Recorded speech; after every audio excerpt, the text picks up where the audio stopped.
Hey, true crime fans. If you're into jaw-dropping stories about love gone wrong, twisted online romances, and shocking crimes that happen behind closed doors, you're in the right place. Hit that subscribe button and join us for new chilling true crime documentaries every single day. Trust me, you won't want to miss what's coming next. Let's dive in. She checked into the Waldorf Astoria with her girlfriend. Hours later, she was dead. Heartbeat percussion, low synth rumble. Stay tuned. Every shocking twist is coming. All facts drawn from public records. Alana Jean Micheliz was found shot in a Waldorf Astoria room on December 8, 2023. Her girlfriend, Mega Saluja, was later indicted for her homicide. It was the evening of December 8, 2023. At precisely 7:43 p.m., a 911 call pierced through the stillness of an otherwise luxurious Friday night at the Waldorf Astoria in Orlando, Florida. First responders arrived at room 1422, an elegant suite designed for comfort, not crime. Inside, the lights were low, the curtains drawn, and on the bed lay the lifeless body of 27-year-old Alana Jean Micheliz. A single bullet had entered through her head. Her hands were motionless. Her phone just inches away. The woman standing near her, crying, trembling, was Mega Saluja, her girlfriend, her supposed partner. To officers, Mega whispered it had all been a tragic accident. She said Alana had shot herself. But almost immediately, something didn't feel right. The gun was too far from the body. The angle of the shot, questionable. The blood spatter, off. And Mega's behavior? Calm. Too calm.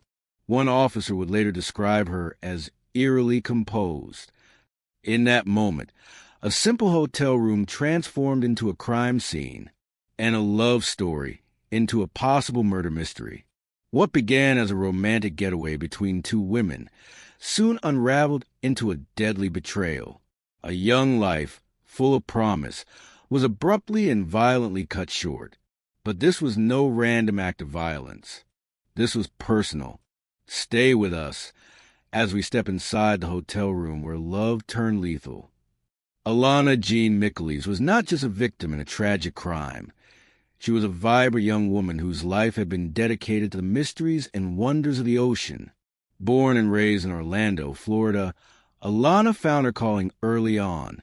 From childhood, she was fascinated by marine life, devoting herself to the study of the seas with relentless passion. By the time she was in her mid-20s, Alana had established herself as a marine biologist with a focus on marine conservation. She worked in laboratories, conducted field research, and collaborated with environmental organizations, always driven by the hope of preserving fragile ecosystems threatened by human activity. Her work was respected by peers and mentors alike, who saw in her both brilliance and a deep commitment to making a difference. Her career was more than a job. It was a mission. Alana's days were filled with analyzing water samples, tracking endangered species, and educating the public about the importance of marine life. Her research contributed to better understanding of oceanic environments, and her name was becoming known in scientific circles. But behind the accolades and the accomplishments was a young woman who valued family deeply. Her parents and siblings described her as kind-hearted and loyal, a beacon of warmth and reliability in their lives. Though her career demanded long hours and frequent travel, Alana made family a priority, often returning home to share stories of her latest findings or simply to enjoy their company. Despite the openness she displayed in her professional life, Alana was notably private about her personal relationships.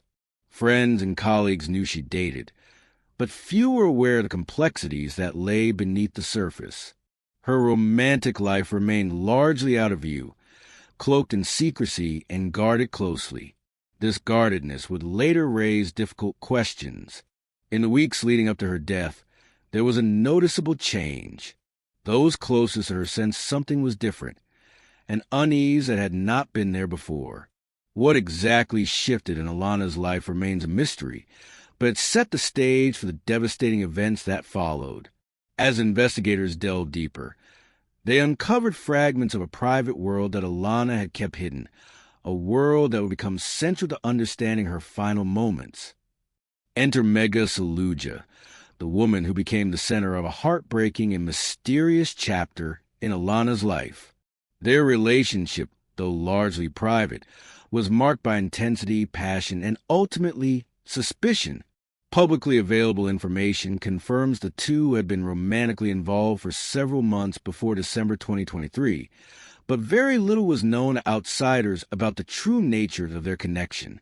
Those closest to Alana described Mega as quiet and enigmatic, someone who preferred to keep their relationship shielded from public view. Text messages recovered during the police investigation reveal a turbulent dynamic. Early exchanges were filled with warmth and anticipation. One message from Mega read, "I can't wait to see you," capturing a moment of hopeful longing. But as time passed, the tone shifted. Tension crept in, culminating in a message sent just days before the tragedy. "We need to talk." Friends and family noticed a change in Alana. The bright, optimistic woman seemed weighed down by worry. Some reported that she became more withdrawn, her usual openness replaced by silence and secrecy. On December 7th, the couple checked into Orlando's Waldorf Astoria, an attempt, some say, to reconnect or resolve what lay beneath the surface. The luxurious hotel suite was meant to be a sanctuary, a place away from the outside world. But what unfolded behind that closed door was far from peaceful. That weekend was supposed to be a chance to heal, to build memories. Instead, it became the setting for a nightmare. It seemed romantic, until Alana vanished from the life she once knew. In that suite, secrets were waiting to explode. The day of December 7th, 2023, began quietly for Alana Jean Micheles and her girlfriend Mega Saluja as they arrived at Orlando's prestigious Waldorf Astoria. Known for its elegance and discretion, the hotel promised privacy for the couple who sought refuge from the outside world. Their check-in was uneventful. A simple exchange at the front desk, a key card handed over, and an elevator ride up to room 1422. But inside those walls, the evening would soon spiral from calm to catastrophic. As night settled, witnesses later reported soft voices and laughter drifting through the halls, masking the tension simmering beneath. The couple dined quietly in their suite, sharing moments that alternated between tenderness and strained silence. Yet behind closed doors, a gun was introduced, a detail that would become crucial in unraveling the night's fatal outcome. The exact moment and reason for the weapon's appearance remain unknown, but police reports confirm its presence. Investigators believe the atmosphere darkened as the hours passed. Then, on December 8th at precisely 7:43 p.m., the peace was shattered. Deputies responded to an urgent 911 call and arrived at the suite to find Alana motionless on the bed, a fatal gunshot wound to her head. Mega Saluja was there, her face streaked with tears, her voice steady as she told officers that Alana had taken her own life. A heartbreaking claim, but one that investigators would soon challenge. The evidence at the scene told a different story. A spent bullet casing lay on the floor, an important piece of physical proof that demanded answers. Phone records further complicated Mega's account, revealing deleted texts and erased messages, raising suspicions about what was being hidden. These contradictions deepened as forensic teams examined the scene and digital detectives sifted through data. Each new discovery chipped away at the narrative Mega presented. The public took notice. Online searches exploded with terms like killer girlfriend, murder at Waldorf Hotel, and betrayal, capturing the dark fascination with crimes where love turns lethal. Detectives pieced together a timeline, reconstructing the night minute by minute. They questioned every statement, every inconsistency. What had seemed a tragic suicide was now being investigated as a carefully concealed homicide. What Mega hadn't planned on was the relentless scrutiny. Police uncovered what she hadn't planned on hiding. At first, the shocking death of Alana Jean Michaelis was officially ruled a suicide. Police officers accepted the initial account presented by Mega Saluja, the girlfriend present that night. It was believed that the young marine biologist had taken her own life in a tragic moment of despair. But as the investigation deepened, the truth began to unravel. Forensic evidence collected at the scene began to contradict that initial ruling. Experts examined ballistic reports and the trajectory of the bullet, raising serious doubts about whether Alana could have inflicted the fatal wound herself. Witnesses came forward. Hotel staff who heard Ray's voices earlier in the evening, neighbors who noticed unusual activity, and friends who revealed new details about the couple's volatile relationship. Local news outlets, including Fox 35 Orlando, Click Orlando, and the Orlando Sentinel reported extensively on these developments, highlighting how forensic reanalysis and witness testimonies shifted the course of the investigation. Detectives revealed in interviews that Mega's story had inconsistencies, small but critical discrepancies that suggested something far darker than suicide. Alana's family, devastated and desperate for answers, rejected the idea that their daughter had ended her own life. They spoke publicly about her hopes and dreams, her bright future in marine science, and the secrets they believed Mega was hiding. Months later, the grand jury convened. After reviewing the mounting evidence, they returned an indictment. Mega Saluja was charged with first-degree murder with a firearm. The case stunned the community. Was this a crime of passion, erupting in a heated moment? Or was it a cold, calculated act of violence planned with intent? As the investigation continued, a crucial piece of evidence emerged, one that no one had seen before. A text message, concealed until this point, surfaced. It would change everything. As the investigation deepened, forensic evidence became the key to unlocking the truth behind the death of Alana Jean Michaelis. The ballistic report, painstakingly prepared by experts, revealed details that challenged the initial narrative. The trajectory of the bullet, the precise angle and distance, indicated that the fatal shot was unlikely self-inflicted. Such technical evidence, often overlooked by the untrained eye, became a crucial piece of the puzzle. Investigators examined the spent bullet casing found at the scene. Its placement and condition contradicted Mega Saluja's account of the events that night.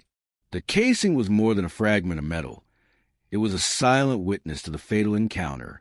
Hotel surveillance footage further complicated the timeline.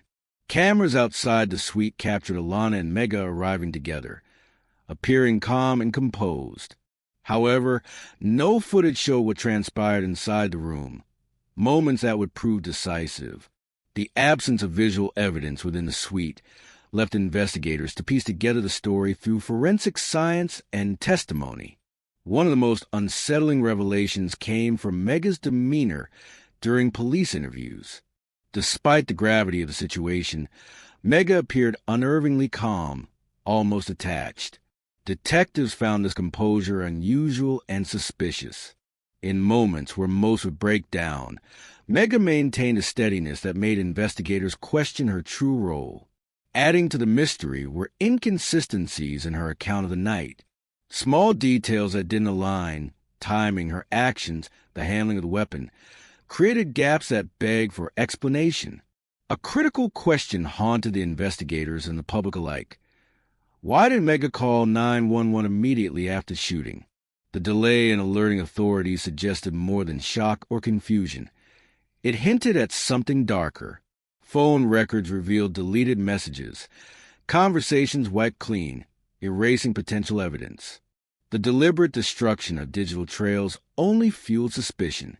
On screen, subtle text bubbles posed a haunting question. Why didn't she call 911 right away? As detectives dug deeper into the psychological dynamics of the relationship, a disturbing question arose. Was Mega Saluja a woman manipulated, trapped in a web of control and fear? Or was she the manipulator herself, coldly orchestrating a deadly outcome? This chilling uncertainty loomed over the investigation, casting a shadow on every new fact uncovered. With each new piece of evidence, the case twisted further, challenging perceptions and deepening the mystery. As the investigation's intense scrutiny shifted into courtroom, the stakes were higher than ever. Mega Saluja now faced the gravest accusation the justice system could impose: first-degree murder. This charge is reserved for killings proven to be deliberate, premeditated, and intentional. Understanding first-degree murder is key to understanding this case. Unlike manslaughter or lesser charges, first-degree murder requires the prosecution to prove beyond a reasonable doubt that the defendant planned the killing beforehand. Premeditation does not demand weeks or months of plotting. Even a brief moment of reflection before pulling the trigger qualifies. It is a conscious decision to take a life, fully aware of the consequences. Court documents detail the prosecution's claims with stark clarity. The indictment states that Mega Saluja willfully and unlawfully caused the death of Alana Jean Michaelis by discharging a firearm with intent to kill. These words send a chilling message: a deliberate act, not an accident or crime of passion. The legal threshold of intent was the prosecution's central challenge. They needed to show that Mega had a clear purpose and plan to take Alana's life. Evidence of this could come in many forms: possession of a weapon, suspicious behavior before and after shooting, efforts to conceal the crime, or inconsistent accounts of what happened. Witnesses were called to the stand to shed light on the relationship's turmoil and the fateful night. Hotel staff testified of hearing raised voices and distressing sounds echoing from room 1422. Friends described a volatile relationship marked by jealousy and secrecy, painting a complex portrait of two women bound by love and conflict. One witness recounted a particularly ominous message Mega sent to Alana days before the incident: "We need to talk." This phrase, innocent in other contexts, took on a sinister meaning amid unfolding events. In the courtroom, voice reenactments of these testimonies gave life to the emotional weight of the case. Each detail contributed to the puzzle the jury had to solve. Yet Mega's defense argued the shooting was a tragic accident, a devastating moment driven by passion and despair rather than cold calculation. As the trial progressed, the jury wrestled with a profound question: did the evidence presented truly prove premeditation, or was this a heartbreaking tragedy without planning? The answer would determine Mega Saluja's fate. As closing arguments approached, tension gripped the courtroom. Was this a carefully planned act of murder or a spontaneous eruption of passion? As of June 2025, the courtroom remains the next battleground for justice in the case of Alana Jean Michaelis. Mega Saluja stands formally indicted on charges of first-degree murder, the most serious accusation under the law. Yet, the trial itself has not yet begun. Prosecutors are meticulously preparing their case, building on the forensic evidence, witness testimonies, and digital clues uncovered over months of investigation. Meanwhile, the defense is strategizing, challenging the narrative, and raising questions about intent and circumstance.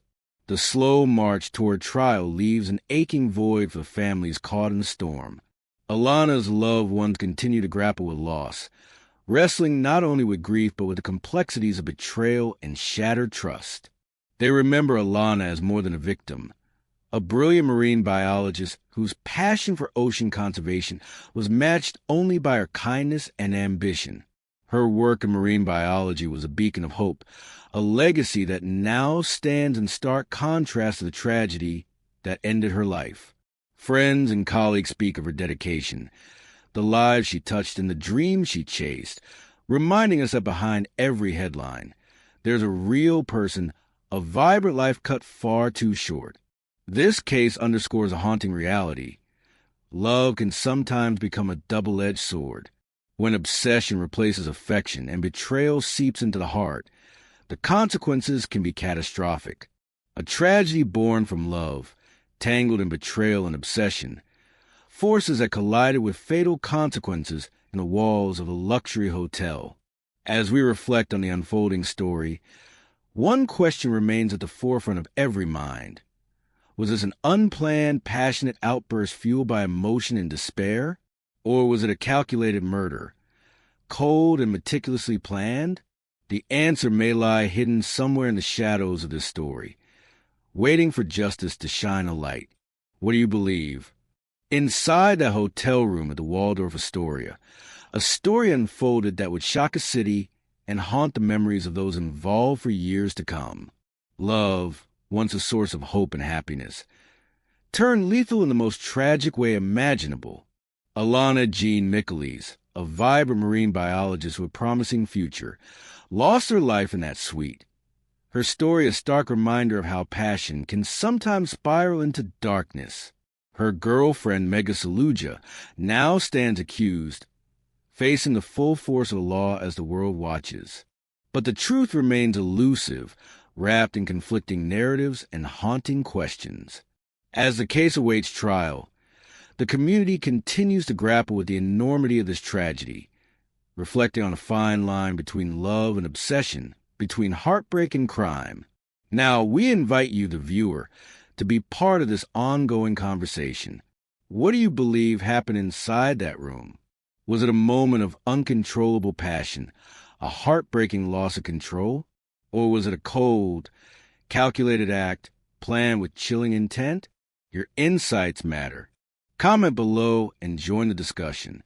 Engage with others as we seek to understand the layers beneath this devastating story. And to stay informed on every development, from courtroom drama to new revelations, make sure to subscribe.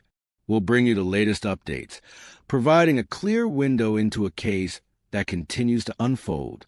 Thank you for being part of this journey. Until next time, stay curious and stay vigilant.